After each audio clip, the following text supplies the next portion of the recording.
Bem-vindos às Conversas Fora da Caixa. É um programa da pensarforadacaixa.pt, presente nas redes sociais e também no canal de YouTube. Aqui cada conversa é um encontro com histórias que tocam ideias, que libertam e perguntas. Perguntas que nos fazem refletir, quem sabe. O meu nome é Joaquim Sobreiro Duarte e convido-te a respirar fundo. Efetivamente, dentro de ti, para despertares nesta nossa conversa. Por vezes, falar é fácil, mas dizer o que sente o coração, isso é outra história. A nossa convidada de hoje, Carla Correia, caminha entre as palavras e o silêncio, guiando pessoas a encontrarem a sua própria voz, a falarem com coragem e a ouvirem com atenção. É comunicadora, empática, amiga, leal e, sim, às vezes impulsiva, mas sempre de coração aberto. Os seus valores são a bússola que a move. A liberdade, a humildade, a empatia, o respeito e a justiça. Hoje, nas Conversas Fora da Caixa, ela convida-nos a sentir, a refletir, a descobrir a beleza da comunicação. Não apenas com a boca, mas também com o coração. Carla Correia, bem-vinda a esta conversa. Obrigada, é um prazer estar aqui. Nós é que temos um gosto imenso em poder-te ter aqui, além de mais de acompanharmos a Carla à distância, mas que com a comunicação simples, mas impactante, não é? É algo... Antes de irmos às caixas, comunicar é uma arte? É. Mais do que uma arte, é a capacidade de criar laços. Uhum. A comunicação tem um poder extraordinário, que é criar laços entre as pessoas. É através dela que nós nos ligamos uns aos outros. Uhum. Logo, é uma ferramenta fundamental. Ora bem, e estamos, queremos recordar que estamos na semana em que, na sexta-feira desta semana, é o Dia Mundial da Rádio. Parece que foi tudo escolhido. É verdade. Tudo a dedo. Foi uma paixão, na minha altura de estudante, a rádio. Enquanto estava na faculdade, que fiz Ciências da Comunicação e especializei-me em jornalismo, tive a oportunidade de, durante 2 anos, passar pela RDP Internacional e pela RDP África, e foi uma experiência encantadora. Foi muito bom.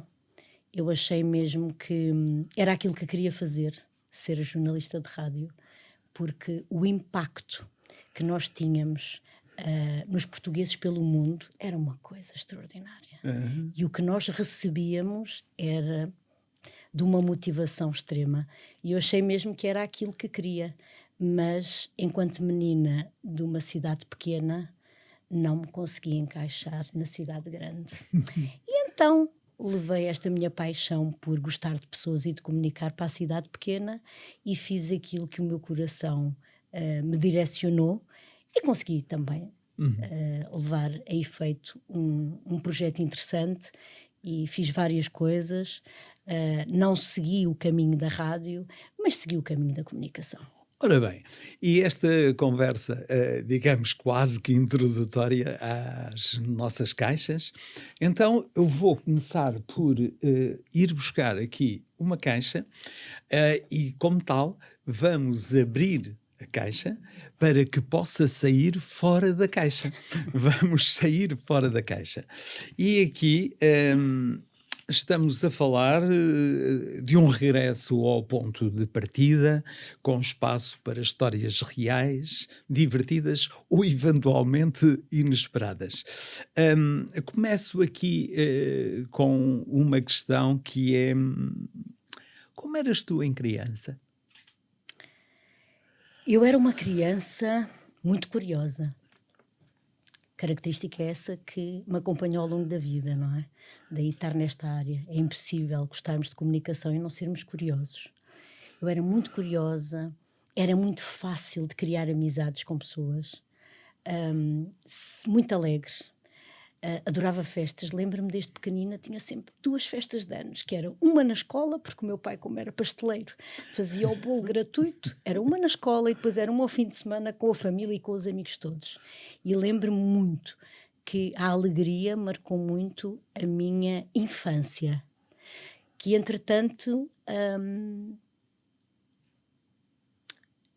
o fim da infância foi marcado por um trauma complicado, porque com os meus 10 anos de idade perdi a minha mãe. Era a filha mais velha, tinha 10, o outro meu irmão 9 e o mais novo 3. De maneira que daí para a frente houve uma mudança na minha vida, não é? Como é normal. Já nos dissestes que aquelas características de criança te trouxe para os dias de hoje. Uma delas, a curiosidade. É verdade. Falando aqui um pouco na curiosidade, provavelmente és capaz de ter algumas histórias de criança pela curiosidade. Eu sempre fui muito curiosa e curiosa, e o mais interessante era que não me encaixava nos grupos da minha idade, eu encaixava-me sempre nos grupos dos mais velhos, ok? Desde muito cedo eu comecei a ter curiosidade por temas que são dos adultos. É engraçado, é muito engraçado. E sempre tive muita preocupação com os outros, desde muito nova. Sempre me preocupava. Se eu via que um adulto não estava bem, eu queria sempre perceber o que é que se passava de um lado e do outro e aparecer ali como a Madre Teresa para encontrar uma solução para aquele problema. E isto trouxe-me até hoje. Tive que trabalhar isto. Porque cuidadora? Eu era extremamente cuidadora até há muito pouco tempo. E isto fazia com que eu muitas vezes me esquecesse de mim, ok? E afetou-me a nível emocional. O facto de me esquecer de mim, porque passava a vida a cuidar dos outros. E isto começou muito recente, começou muito pequenina, porque me lembro de histórias, escola primária, sempre que havia um problema no recreio, era eu que aparecia sempre para resolver o problema. Eu sempre me preocupei muito com o bem-estar do outro. Há 4 anos fui fazer uma pós-graduação sobre a importância do bem-estar no local de trabalho. Sim. Adoro, nas empresas, dar comunicação positiva, dar liderança, dar temáticas, inteligência emocional, que podem proporcionar o bem-estar das pessoas. Foi sempre algo que me motivou e que me mexia comigo, com a minha essência, o ver os outros bem à minha volta. Houve algum momento naquela infância, nessa atividade de cuidadora, de curiosa, que te pudesse marcar? Houve vários momentos de curiosidade. A minha infância está um bocado turva, sabes? O facto do episódio que me aconteceu deixou-me um bocado turva. Não sei há quanto tempo eu não falava da minha infância, porque realmente estou-me a sentir bem do conseguir fazer, mas ela teve turva durante muitos anos, porque os traumas acabam por adormecer. Parece que as coisas que foram boas antes desse trauma, e depois, como éramos crianças, não é? E falta-nos ainda alguma maturidade para conseguirmos lidar com as coisas, não se torna fácil. Mas o que eu mais me recordo da curiosidade, enquanto pequenina, agora que me estás aqui a obrigar a ir lá atrás, e ainda bem que o estou a conseguir fazer de forma tranquila, porque muitas das vezes que o fazia era com dor. E o espaço da dor tem que ser substituído pela aceitação, que é para que nós consigamos lidar com as coisas que a vida nos põe à prova. E o que eu me lembro da curiosidade é que tudo o que eram eventos que aconteciam no meu bairro, que era um sítio muito especial, e que se hoje vai perdendo esse conceito, que é de andarmos todos na rua a brincar, a saltar à corda, a jogar ao elástico, ou lá vai, a andar de bicicleta. Era muita criançada na rua, a jogarmos às escondidas e saltarmos para os muros onde as pessoas tinham as vinhas e as hortas, e nós íamos esconder lá. E no verão, que os dias eram infindáveis, e hoje isso perdeu-se porque não se vê. E era muito engraçado, porque eu era uma aventureira, eu queria fazer tudo, queria participar em tudo. Havia marchas, eu ia participar nas marchas. Todas as iniciativas que aconteciam, eu estava sempre lá, porque tinha sempre curiosidade em participar em tudo que acontecia. Não há uma coisa em concreto que tu queiras que eu diga, porque eu estava em todo lado. Há bocado cheguei aqui a começar por te contar isso mesmo, porque eu não consigo estar quieta. Então eu nunca consigo escolher uma coisa, porque tudo para mim tem o seu significado. Olha, naturalmente que todos nós somos tocadores de pessoas. E somos tocados pelas pessoas. Provavelmente nós temos professores, colegas, outros, que nos possam ter tocado e que nos tenham deixado uma marca. Há alguém que tu queiras, ou que te tenha tocado e que tu queiras partilhar?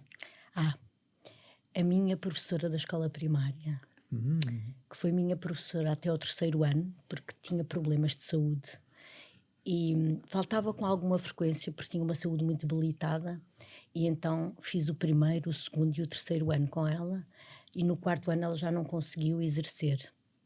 E ela era muito especial para mim, primeiro pelo a proximidade e o afeto com que ela nos tratava, e principalmente a mim.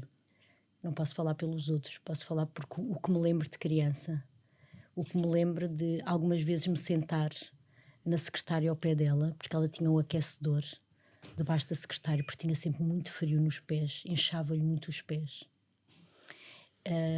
E muitas das vezes eu queixava-me que tinha frio e ela convidava-me para me sentar ao lado dela e usufruir também do seu aquecedor. Era muito próxima, eu era muito boa nos ditados, porque raramente dava erros. E lembro-me dela me pedir, a minha escola tinha 4 salas de um lado e outras 4 do outro, mas do meu lado, como eram as 4 juntas, a outra depois tinha o recreio e era do outro lado, o outro conjunto das 4 salas. Ela, sempre que fazíamos um ditado e eu, a maioria das vezes, tinha 0 erros, era um orgulho para mim, porque ela pedia para eu pegar no meu ditado e ir às 4 salas, mostrar aos outros meninos para motivar os outros meninos. Fantástico. E esta validação, esta forma dela me elogiar, o afeto, a proximidade, o cuidado que ela tinha comigo, foi muito importante no início da minha carreira profissional, foi a escola primária, não é? Então a Dona Luísa Pombo, não é? Que foi a minha professora, foi muito especial. Acho que foi um input muito grande para a minha motivação e para o meu cuidado com o outro, porque foi ela que cuidou também muito de mim naquela fase. Fantástico. Fantástico. Professora Luísa. Já não está cá. Esteja onde estiver. Exato. Está a ouvir-nos, com certeza. Um beijinho para ela, esteja onde ela estiver. Se eventualmente nós pudéssemos voltar atrás, ou melhor, eu não diria voltar atrás, mas com a consciência que temos hoje, ou que tens hoje, haveria alguma sugestão, algum conselho que pudesses dar àquela pequena Carla? O conselho, eu acho que a pequena Carla foi uma pequena mulher muito cedo. Contudo, eu ia lhe dar um conselho que era, ela tinha muitos medos.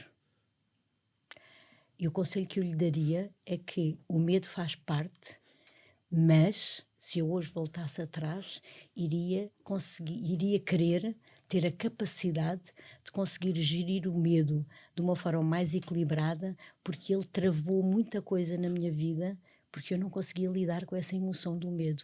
E muitas coisas que eu gostaria de ter feito, não o fiz por incapacidade de gerir a minha emoção do medo. E então fica mesmo aqui a informação para quem nos ouve. O medo faz parte. O medo é uma emoção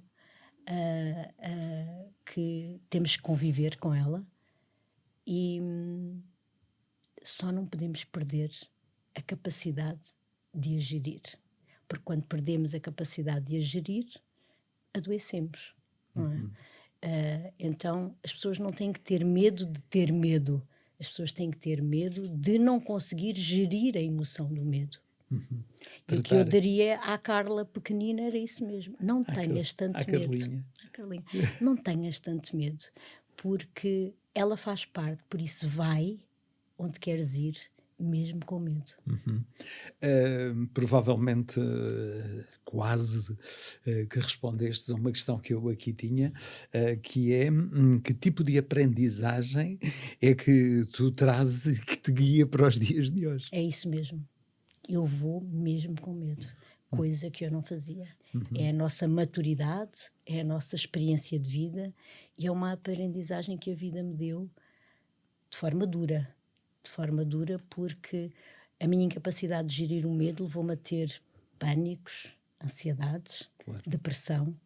E hoje ultrapassei isso tudo porque apostei em conhecer-me, apostei em perceber quem é que eu sou, quem é que são como é que eu giro as minhas emoções, como é que eu agir com os outros, desenvolver a minha inteligência emocional e hoje eu atiro-me de cabeça mesmo com medo.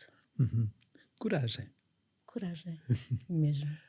Olha, é com coragem que nós vamos terminar esta primeira parte. Eu vou colocar dentro da caixa para depois fechar a caixa.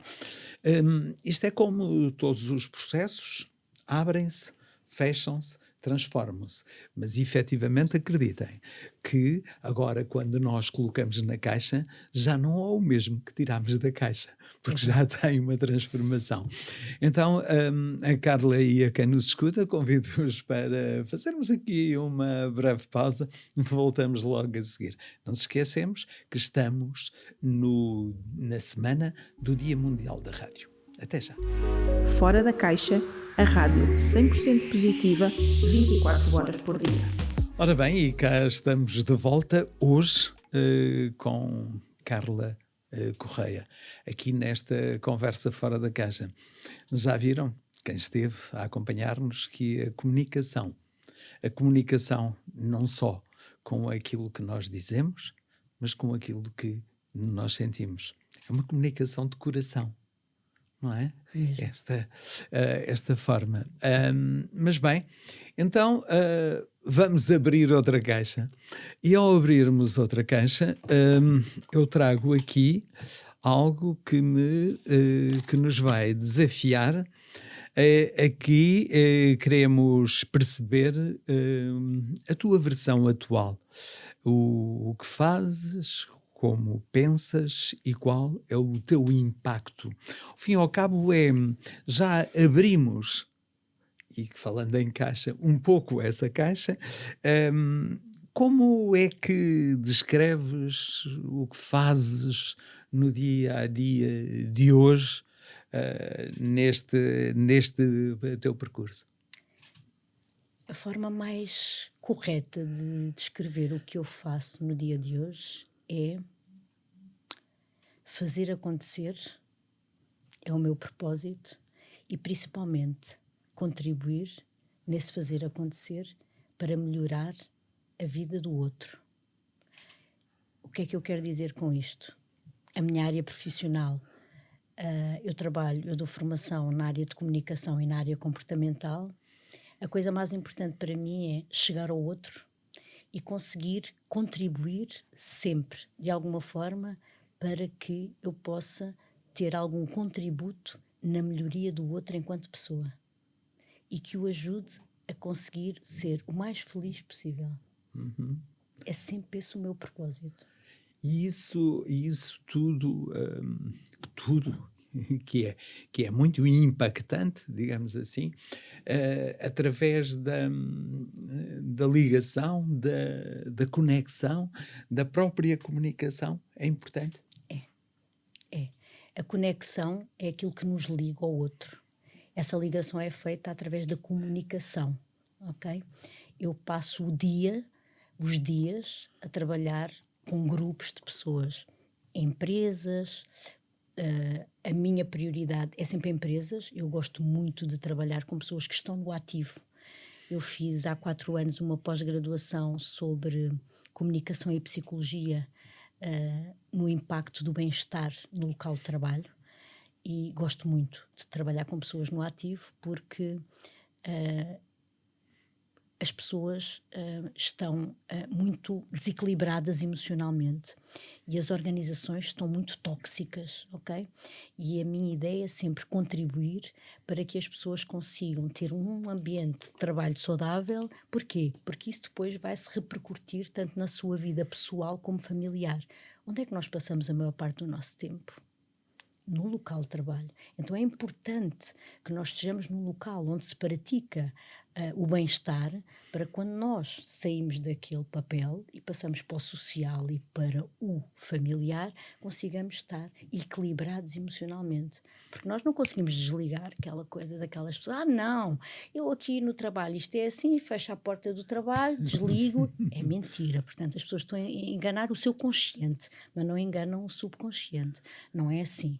Nós somos só uma pessoa, desempenhamos vários papéis, e quando estamos a viver um estado emocional, ele vai atrás de nós, ok? Então, quanto melhor nós conseguirmos lidar com a nossa vida profissional, melhor nós conseguimos depois também ligar com a nossa vida familiar e com a nossa vida pessoal. Ou seja, conseguir um equilíbrio emocional na sua plenitude. E o meu contributo é sempre esse. É todos os dias, pelas centenas de pessoas que passam por mim, porque tenho grupos de manhã, grupos à tarde, empresas, desempregados, faço voluntariado nas escolas, portanto, passa muita gente por mim, desde crianças a pré-adolescentes, a adolescentes, a adultos. E então o meu objetivo é semear, não é? As práticas do bem-estar, alertar as pessoas para a importância de estarem bem consigo próprios e salvaguardar a sua saúde mental, porque nós estamos a viver numa sociedade que está doente emocionalmente, e as pessoas não têm noção de que nós, cada um de nós, é responsável. Em primeiro lugar somos nós, os responsáveis pelo nosso bem-estar. E nós passamos a vida a culpar tudo à nossa volta. Os colegas, os chefes, o marido, a mulher, os filhos. E o que eu peço é que as pessoas parem e olhem para nós e percebam qual é a minha cota de responsabilidade nisto. E a partir do momento que damos esse passo, já estamos na direção certa. É essa a minha caminhada, Sem a minha dúvida. jornada. Tinha aqui uma questão que era, porque, pelo aquilo que eu senti agora, tu não estás apaixonada pelo que fazes. Tu amas o que fazes. É verdade. E a questão era, o que é que tu amas? O que é que no teu trabalho tu amas? Porque eu acredito que já não é paixão, é amor. Não. É amor. O que é que tu amas naquilo que tu fazes no dia-a-dia? O que é mais impactante para ti? A conexão com as pessoas. É a coisa mais importante, é a conexão com as pessoas. E é o contributo que eu posso dar e que eu tenho a sorte de receber esse feedback, que é eu perceber o impacto que eu posso ter na vida das pessoas. Em cada grupo de formação há sempre alguém, ou que pessoalmente, ou por telefone, ou por mensagem, me diz coisas do género: a partir do momento que estive consigo, eu consegui mudar isto na minha vida, aquilo na minha vida, a outra coisa na minha vida, e todas essas coisas foram o bem-estar das pessoas. Isto é o que me dá mais prazer na vida. Isso é, efetivamente, o impacto que o teu trabalho, o teu ser que eu julgo que não é bem um trabalho, são afazeres de uma forma amorosa que tu colocas no teu dia-a-dia, que vai impactar as pessoas e naturalmente também essa semente poderá impactar as organizações e uma sociedade, que era importante. Fugindo aqui a algumas questões que aqui estavam, eu colocava-te aqui o que é que esta sociedade de hoje, se fosses ministra do bem-estar, qual é que era, o que é que esta sociedade de hoje precisava? Olha, uma pergunta muito interessante. Sabes que o Butão tem o Ministério da Felicidade. Eu descobri quando fiz a pós-graduação no bem-estar no local de trabalho. Não sabia que havia um país que tinha um Ministério da Felicidade. Ainda por cima um país tão pequenino. Tenho curiosidade em ir ao Butão só para conhecer. Era muito importante que nós tivéssemos então, um Ministério. E neste retângulo à beira-mar plantado, Ministério da Felicidade, Sr. Primeiro-Ministro. É verdade. Era muito impactante.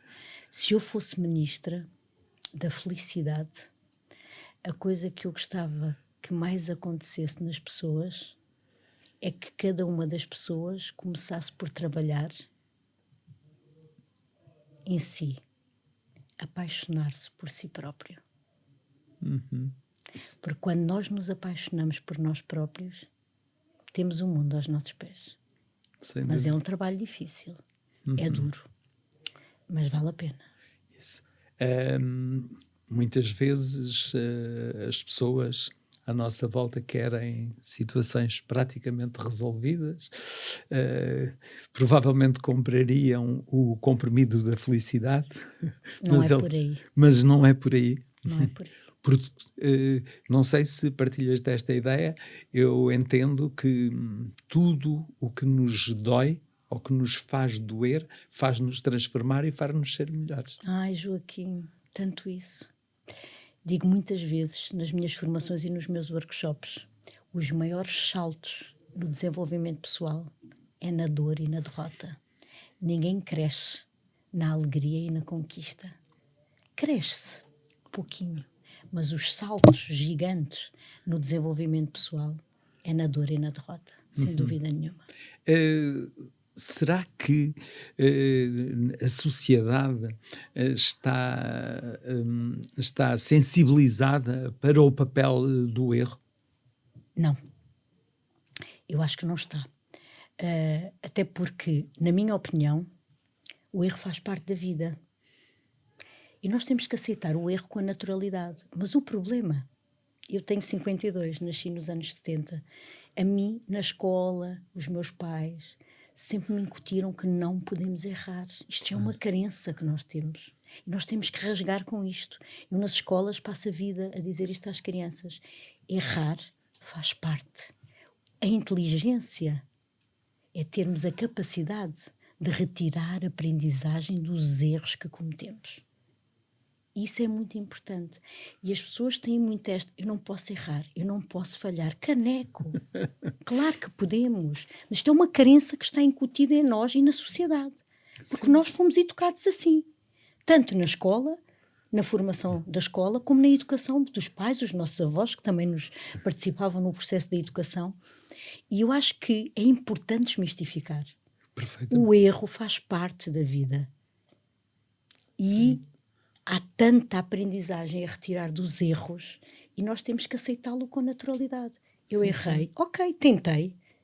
Nós só erramos se tentarmos. Perfeito. Então faz parte. Sim, sim.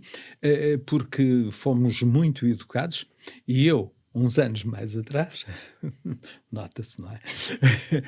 Uns anos mais atrás, nós éramos qualificados ou quantificados pelo próprio erro, no tal ditado, de 100 palavras, eu errava 5 e toda a gente falava nos 5 erros e não nas 95 que eu acertei. É verdade. Não é? Muito interessante.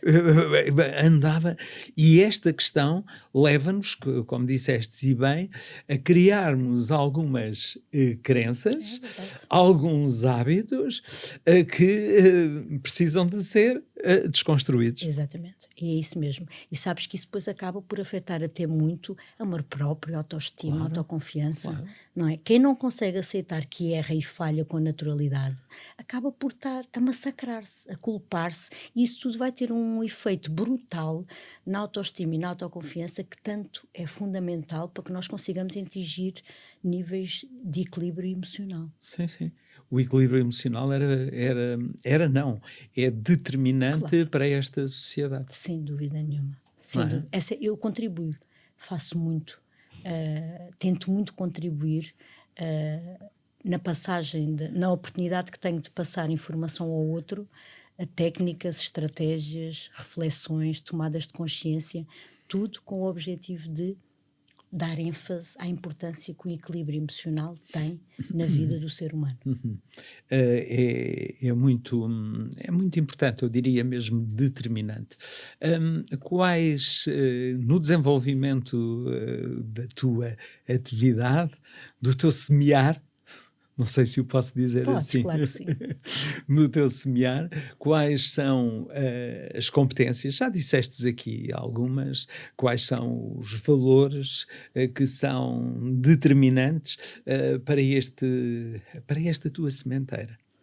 Ok, eu comecei por falar, quando tu fizeste a minha introdução, falaste aí nos valores que eu realmente são fundamentais para que eu consiga andar equilibrada emocionalmente. O primeiro, e quem me conhece sabe, é a liberdade. É o meu primeiro valor. É a liberdade que me permite ser autêntica e trazer ao de cima a minha essência. E ao mesmo tempo não ter medo. Porque para sermos autênticos e trazer ao de cima a nossa essência não podemos ter medo. E é esta ânsia que eu sempre tive para ser uma mulher livre. E nada de extremismos, ok? Claro. Livre com equilíbrio. Que eu não sou de extremismos, nem feminista, nem nada dessas coisas, nem sou contra, respeito. Acho que cada um tem direito a ter a opinião que tem. Mas a minha liberdade é no sentido de permitir ser autêntica, que eu acho que nos dias de hoje é uma coisa muito importante. A autenticidade, hoje em dia, tem um valor real mesmo. E o outro valor a seguir, que é muito importante para mim, e que eu acho que está em escassez na nossa sociedade e está a provocar danos gravíssimos, é a humildade. A falta de humildade no ser humano hoje está a provocar danos gravíssimos nas pessoas. No relacionamento entre as pessoas, na comunicação entre as pessoas e principalmente no agravamento da saúde mental. Porque a falta de humildade faz com que nós consigamos adoecer outros. O não seres humilde, o teres um comportamento desajustado, tem impacto negativo no outro de uma forma extraordinária. Eu vejo isso todos os dias nas empresas. Nós temos muita gente doente emocionalmente só porque lida com gente pouco humilde. Sim.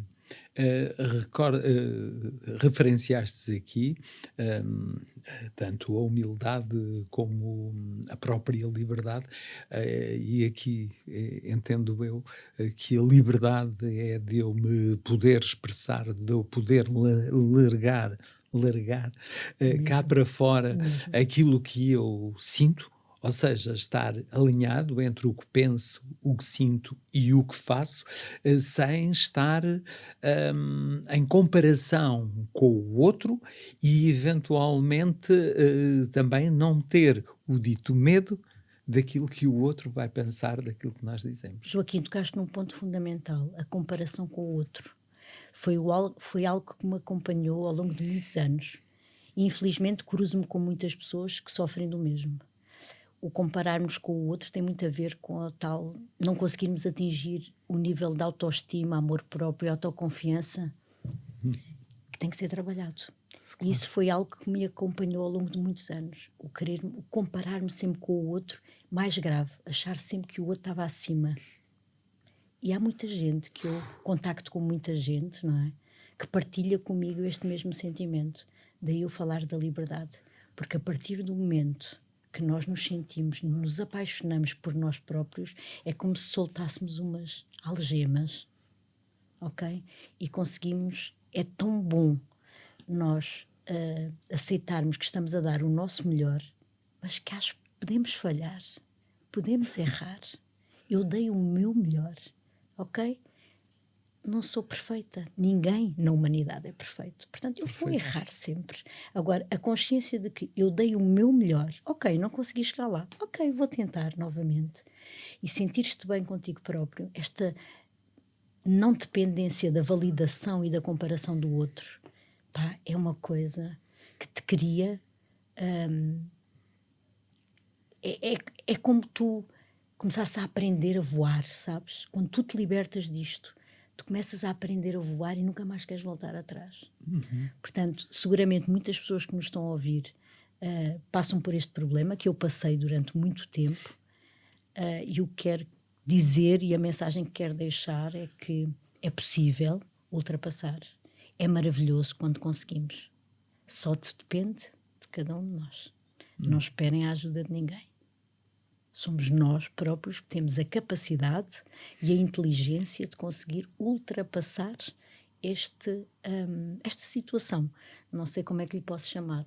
Este obstáculo, esta negligência que nos surge e que muitas das vezes nós achamos que nunca vamos conseguir ultrapassar. Conseguimos.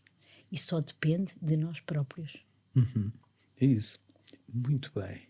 Olha, tenho aqui uma última questão para esta parte do hoje, que é esta. Se fosse possível escolheres uma parte do dia para ficares nessa parte, aquela parte do dia mais importante, entre manhã, tarde ou noite, sabe-se lá, qual é que é a parte do dia? Fogo.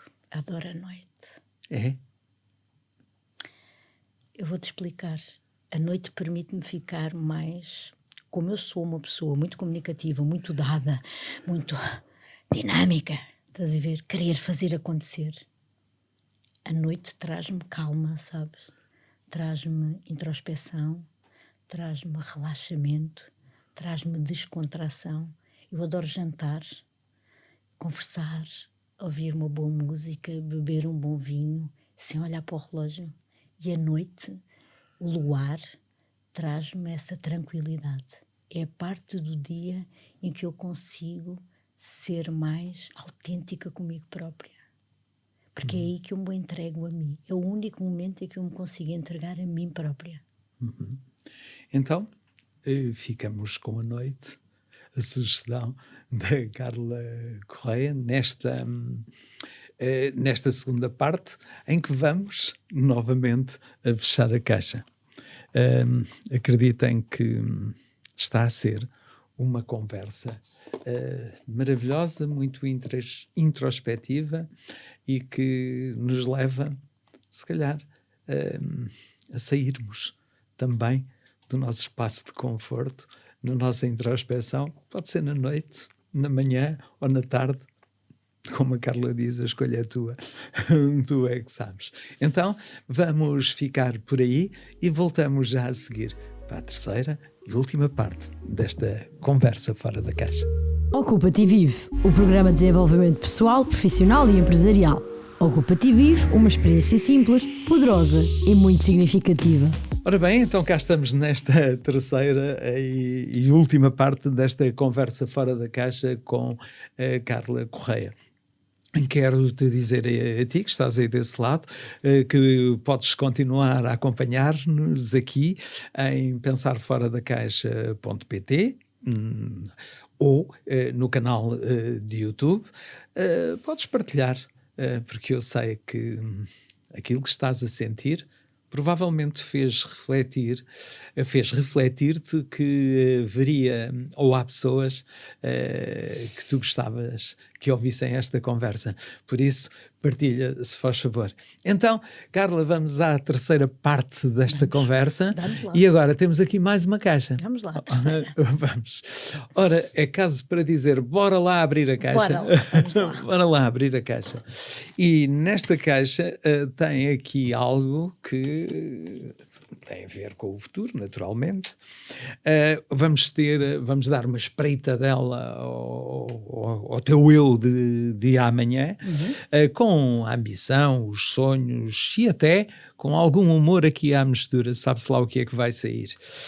Quando pensas no futuro, o que é que imaginas primeiro? Imagino eu em paz e feliz. Duas coisas importantes para mim. Futuro, estar em paz e feliz. À partida, quando estamos em paz, estamos felizes. E o estar em paz tem a ver com estar bem comigo própria. Sabes? Estar bem com as minhas atitudes, estar bem com as minhas tomadas de decisão, estar bem com a minha forma de estar e estar bem com os meus. E quando eu digo os meus, são aqueles que sabem que são os meus, que estão à minha volta e que são essenciais nesta minha jornada. É assim que eu me quero ver.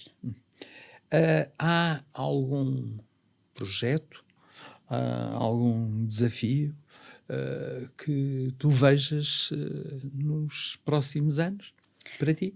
Olha, eu estou muito contente com o ano 2025. Foi um ano de alguma introspeção e de arranque com alguns projetos. Arranquei com o Nelson Oliveira no projeto da Voz da Mente, de uma forma muito descontraída, e hoje estou muito contente por lá estar e vejo que nós temos muito espaço para voar. Temos ali um espaço enorme para voar, está-me a dar um gozo imenso, porque acho que é um contributo imenso para a saúde pública.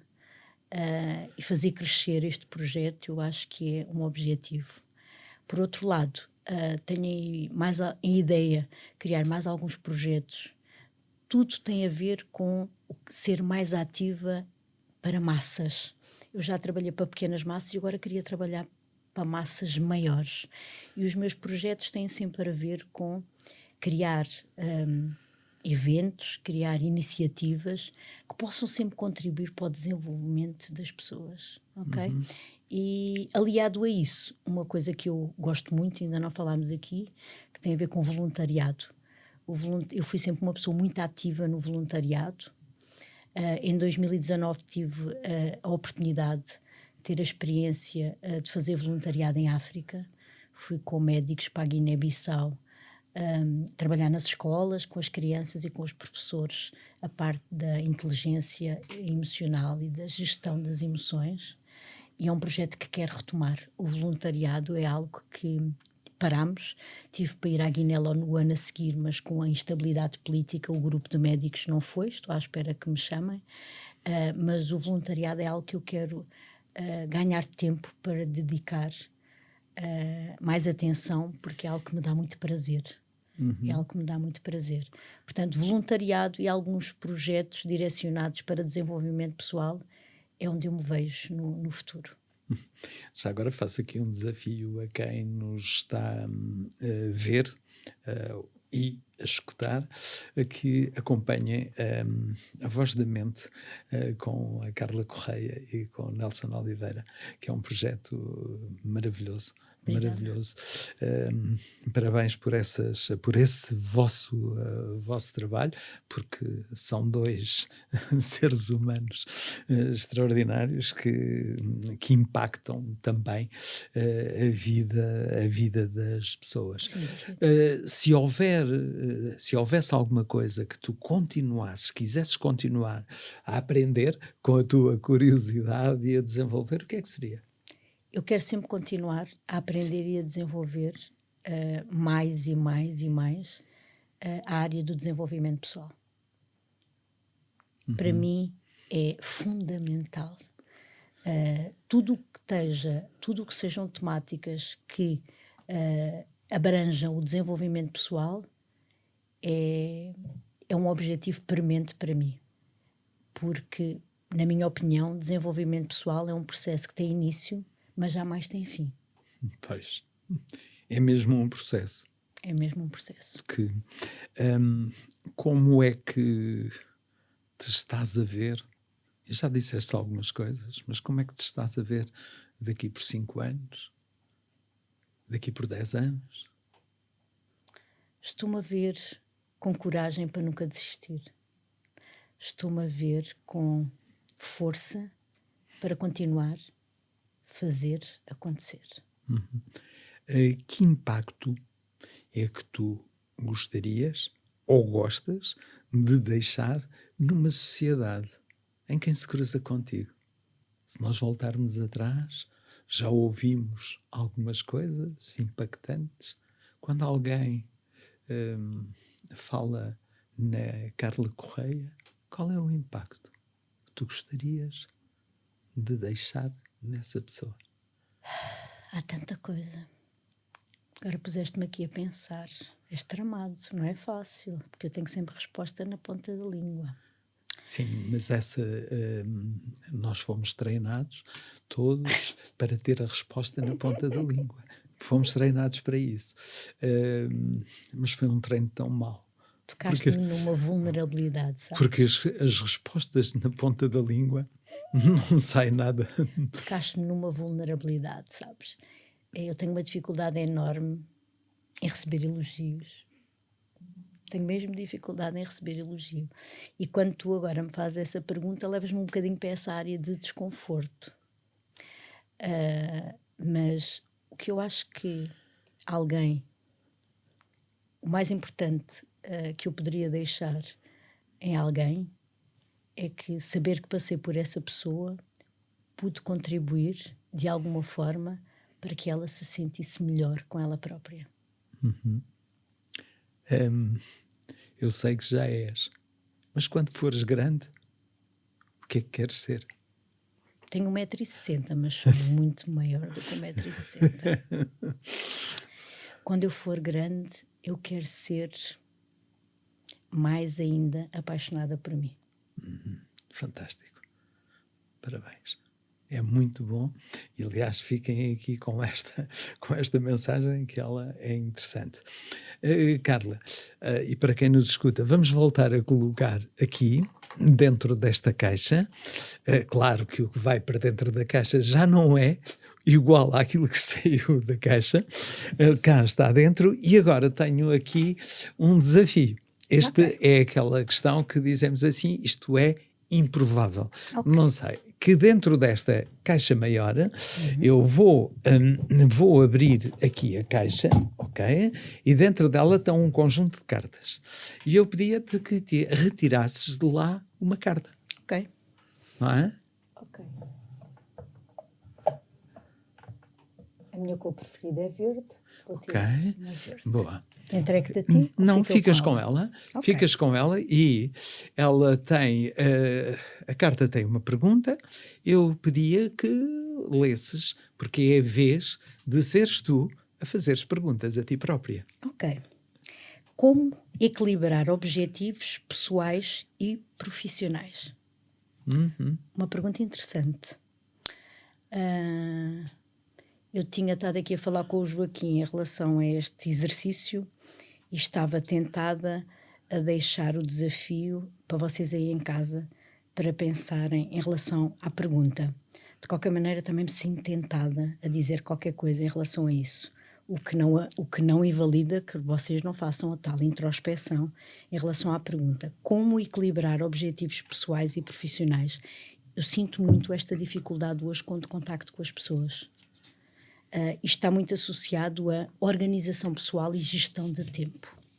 São duas temáticas que eu trabalho também na formação e que há uma carência enorme. As pessoas têm uma dificuldade enorme na sua organização pessoal que depois vai influenciar a incapacidade de gerir o tempo e vai influenciar este equilíbrio entre os objetivos pessoais e profissionais, que é fundamental que o consigamos.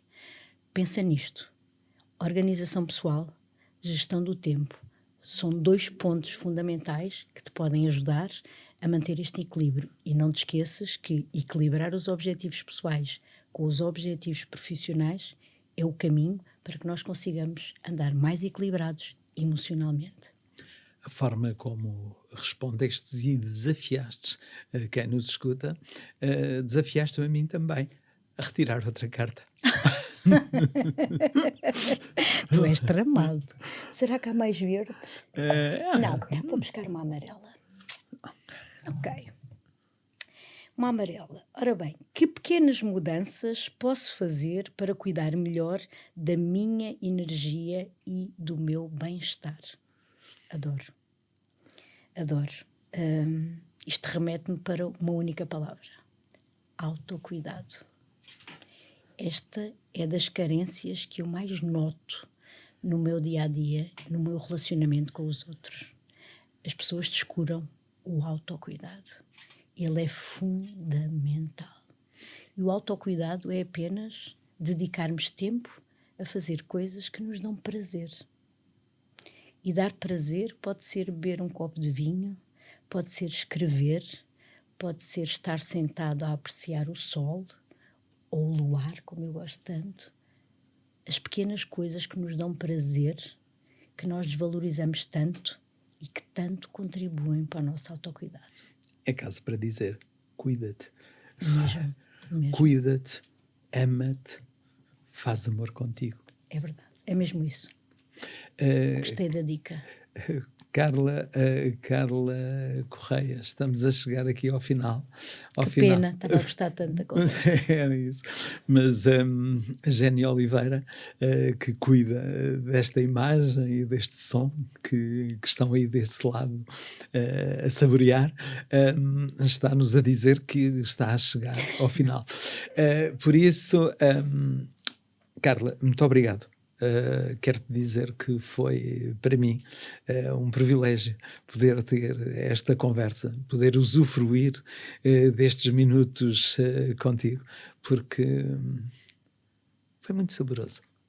E eu quero-te mostrar a minha gratidão, quero-te agradecer por me teres proporcionado dar mais uns passos no meu desenvolvimento pessoal, que teve a ver com a capacidade que eu hoje tive de tocar em determinados temas que até então eram melindrosos, e eu consegui hoje falar com naturalidade e sentir-me bem.